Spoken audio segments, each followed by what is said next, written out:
170 mudan oo ka tirsan baarlamaanka Soomaaliya ayaa asbuucan xilka ka xayuubisay ra'iisul wasaarihii dowladda federaalka Xasan Cali Khayre. Wuxuu ahaa ra'iisul wasaarihii ugu waqtiga dheeraa burburka kadib waxa uu kaloo noqday ra'iisul wasaarihii ugu waqtiga yaraa xagga xilka qaadista. Ma jirin ra'iisul wasaare loo riday si ka fudud sida Xasan Cali Khayre loo riday.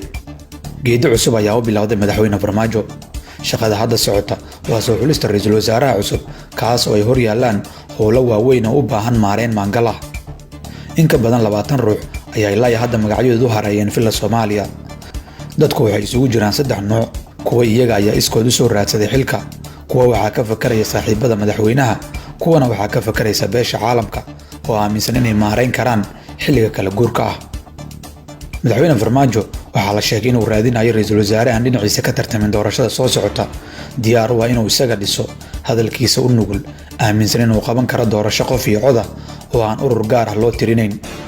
Waxaa jira warar sheegaya inuu madaxweynuhu rabay inuu 48 saac ku soo magacaabo qof jeebka ugu sii jiray oo loo fahmay Dr. Nuur Diiriye Fuursade oo hadda ah agaasimaha filla Soomaaliya, kaas oo sidoo kale madaxweynaha ay dhinac ehel ka yihiin. Laakiin hadalkii hanjabaadda ahaa ee ka soo baxay Mareykanka ee lagu sheegay inuu Mareykanku tallaabo ka qaadi doono waxa ugu yeeray qaswadayaasha siyaasadeed ee Soomaaliya ayaa la fahamsanayaa inuu arrinta culays ku keenay oo uu qasab ka dhigay inuu madaxweynuhu xal ballaaran raadiyo iyo qof ay dhinacyadoo dhan aqbali karaan ama laga talageliyay dadka ay qusayso.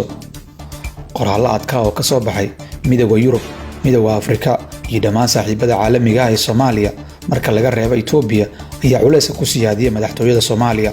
Waxaa muuqata in beesha caalamku ay doonayso in sidii caadada ahaydba ay iyagu keenaan ra'iisul wasaaraha hagaya xilliga kala guurka ah.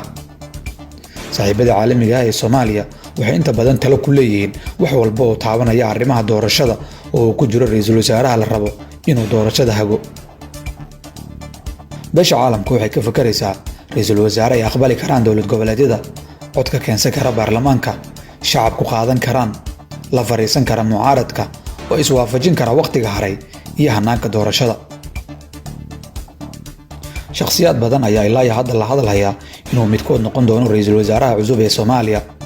Waxaan dul mari doonaa liiska ilaa hadda dadka suuqa ay magacyadoodu yaalaan. Danjire Maxamed Cali Nuur waa xogayaha joogtada ah ee wasaaradda arrimaha dibadda ee Soomaaliya. Wuxuu hore u soo noqday safiirka Soomaaliya u fadhiya Itoobiya iyo Djibouti. Waxaa loo arkaa nin buuxin kara shuruudaha madaxweyne Farmaajo. Waxaa la sheegayaa in Itoobiya gadaal ka riixayso. Danjire Axmed Cabdisalaan Xaaji Aadan wuxuu dalka ka soo noqday ra'iisul wasaare ku xigeen. Wuxuu kaloo safiir ka soo noqday Itoobiya. Hadda waxa uu ka mid yahay xubnaha shaqada adag ka haya Galmudug. Dr. Nuur Diiriye Fuursade waa agaasimaha xilligan ee madaxtooyada Soomaaliya. Cabdikariin Xuseen Guuleed wuxuu soo noqday wasiirka arrimaha gudaha iyo amniga Soomaaliya iyo sidoo kale madaxweynaha Galmudug. Wuxuu waqti dheer ka shaqeynayay howlaha waxbarashada iyo samafalka Soomaaliya. Cali Maxamed Geedi waa ra'iisul wasaarihii hore ee Soomaaliya, haddana waxa uu ka mid yahay la taliyaasha madaxweyne Farmaajo. Cabdullaahi Cali Xasan waa wasiirkii ganacsiga ee xukuumadda Xasan Cali Khayre. Cabdi Dheere wuxuu ka mid ahaa musharixiintii xilka madaxweynaha Galmudug. Cabdiraxmaan Xuseen Odowa waa xildhibaan ka tirsan baarlamaanka Soomaaliya, wuxuuna hore u soo noqday wasiirka arrimaha gudaha ee Soomaaliya. Khalifa Cabdiqaadir Macalin Nuur wuxuu hore u soo noqday wasiiru dowlaha madaxtooyada ee xukuumadda Xasan Cali Khayre. Cabdinaasir Cabdulle Maxamed wuxuu ka mid ahaa musharixiintii xilka madaxweynaha Soomaaliya ee doorashadii ugu dambeysay. Jibriil Ibraahim Cabdulle wuxuu ka mid ahaa musharixiintii xilka madaxweynaha Soomaaliya. Dr. Maxamed Cabdi wuxuu ka tirsan yahay maamulka bangiga dhexe ee Soomaaliya.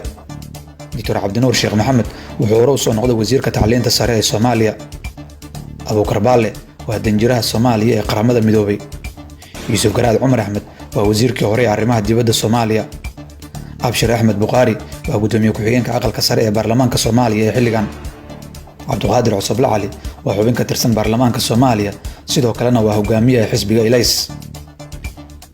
Waxaa kaloo magacyadooda si naadir ah loo maqlay Guuled Cartan oo ka tirsan xafiiska Igaad, Cabdirasaaq Aadan oo Farasayd madax ka ah iyo Cabdisamed Macalin Maxamuud wasiirkii hore ee arrimaha gudaha.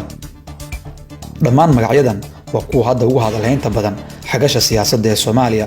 Waxaa kaloo dhici karta inuu madaxweyne Farmaajo ka fakarayo qof intaanba ka baxsan ama inuu qaato qof ay beesha caalamku soo jeedisay. Madaxweyne Farmaajo oo si lama filaana ku lumiyay ra'iisul wasaarihiisa Xasan Cali Khayre ayaa dad badani su'aal gelinayaan inuu heli doono qof ay isku fahmaan sidii Khayre shacab badan u abuuri kara oo ay beesha caalamka iyo dowlad goboleedyaduna ku qanci karaan. maxay kula tahay adiga? yaadse isleedahay wuu noqon doonaa ra'iisul wasaaraha soo socda?